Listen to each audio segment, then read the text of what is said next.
যেভাবে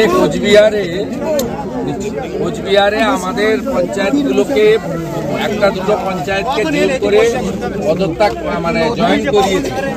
ওদের টার্গেট হচ্ছে যে পঞ্চায়েতগুলো দখল করা, কারণ তৃণমূল পঞ্চায়েতের মাধ্যমে চুরি করে খায়।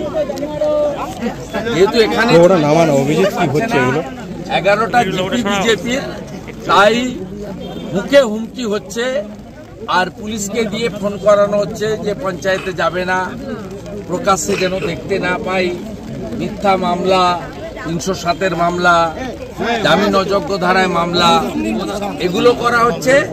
আর তৃণমূলের লোকেরা ধরুন কোনো পঞ্চায়েত বা কোনো নেতৃত্বের ছেলে মেয়ে স্কুলে যাচ্ছে, তাকে বলছে তোর মাকে তোর বাবাকে দেখে নেবো, তুলে নিয়ে আসবো। এই হুমকিটা ব্যাপকভাবে চলছে। এমনকি কিছু কিছু সমর্থকের বাড়িতে দুপুরবেলা রান্নার পরে ওদের 8 জন 10 জন 15 জন গিয়ে খাবার তুলে নিয়ে চলে যাচ্ছে। এটা বর্বর, অমানবিক এবং অত্যন্ত নিম্ন রুচির একটা রাজনৈতিক সন্ত্রাস এখানে ওরা করতে চাইছে। আমাকে সুশান্ত ভাই যখন জানিয়েছিল যে আপনাকে 7টা জিপিতে এইভাবে লোকের কথা শুনতে হবে, লোককে একটু আশ্বস্ত করতে হবে আমাদের বিজেপি। আমি আজকে এখানে এসেছি, আমি আরো 2-3টে জায়গায় যাব। এখানে 2টো গ্রাম পঞ্চায়েতের প্রধান, মেম্বার, বিজেপির কার্যকর্তা কয়েকশো এখানে আমার সাথে আছে। তাদের বেশ কয়েকজনের কথা আমি শুনলাম। আমি শুধু আমার বক্তব্য রাখার জন্য আসিনি, তাদের কথা আমি শুনলাম, তাদেরকে আশ্বস্ত করলাম যে বিরোধী দলনেতা এবং দল হিসেবে বিজেপি তাদের পাশে আছে, লোকাল এমএলএ আছে, জেলা পরিষদ মেম্বার আছে, পুরো পার্টি বিজেপি পরিবার তাদের সঙ্গে আছে।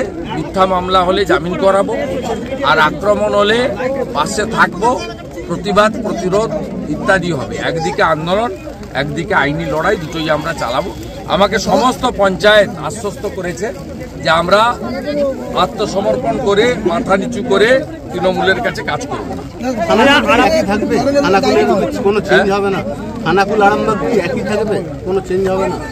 সেটা আমাকে বলে লাভ নেই, আপনাদের হাতে যারা এখানকার লোকাল স্থানীয় মানুষ, তাদের হাতে। এখানকার মানুষ ভারতীয় জনতা পার্টির পক্ষে ছিল, আছে, ভবিষ্যতেও থাকবে।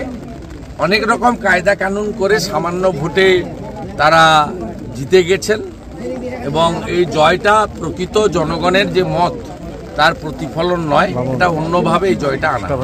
আমাদের লড়াই চোর তৃণমূলের বিরুদ্ধে, আমাদের লড়াই মমতা পুলিশের বিরুদ্ধে, নিজেদের বিরুদ্ধে নয়। আমাদের যদি কোনো ভুল ত্রুটি থাকে, যেমন ড্যামি ক্যান্ডিডেট পরিচিত বিজেপি নেতাকে করা উচিত হয়, আমরা পার্টি অফিসের ভিতরেও বলি, বাইরেও বলি। এবং যারা ঠিক করেছিলেন তারাও বলেছেন আমাদের ভুল হয়ে গেছে। এরপরে কি আছে? কেউ তো ইচ্ছা করে এগুলো করেনি। আমি তো আবারও বলছি, রঘু খুব পরিচিত বিজেপি কর্মী, তাকে ড্যামি ক্যান্ডিডেট হিসেবে দাঁড় করানো ঠিক হয়। যারা দাঁড় করিয়েছে তাদেরকে আমি জিজ্ঞেস করেছি যে কেন করলেন না, ভুল হয়ে গেছে তাদের। এরপরে আপনি কি বলবেন? অতএব এই ভুল থেকে, ত্রুটি থেকে শিক্ষা নিয়ে আমরা এগোবো। কিন্তু গণনা কেন্দ্রে এটাও হয়েছে, কাস্টমসের এক অফিসার একটা এআরও টেবিলে ছিলেন, তিনি আমাকে 10টা বুথের নাম দিয়েছেন। এখানে বিজেপি 441 পেয়েছে, 41 লেখা হয়েছে। বিজেপি 473 পেয়েছে, শুধু 73 লেখা হয়েছে। তৃণমূলের ভোটটা বিজেপির দেখানো হয়েছে, বিজেপির ভোটটা তৃণমূলের দেখানো হয়েছে। আমি পরামর্শ দিয়েছি অরূপকান্তি দিগরকে জেলা সভাপতির মাধ্যমে যে ইলেকশন পিটিশন তিনি করতে পারেন, গণনা থেকে 45 দিনের মধ্যে করতে হয়, এখনো সময় আছে।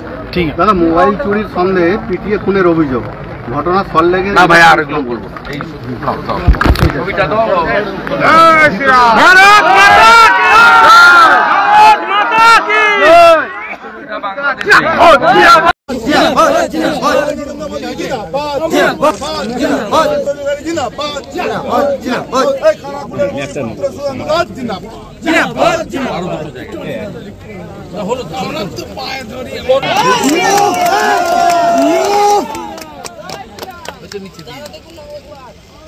একটা ছবি তোলার রবি করতে গেলি রে।